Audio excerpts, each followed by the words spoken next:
पञ्चभूतात्मकं षट्शत्रुनाशकं सप्तस्वरेश्वरं अष्टसिद्धीश्वरं नवरसमनोहरं दशदिशासु विमलम् एकादशोज्ज्वलं मेकनाथेश्वरं प्रस्तुतिवशङ्करं प्रणतजनकिङ्करं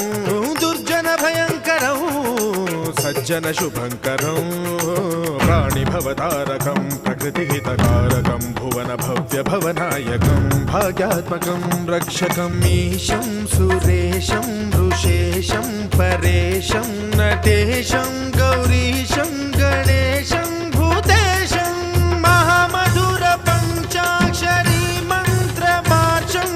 महाहर्षवर्षप्रवर्षं सुशीर्षं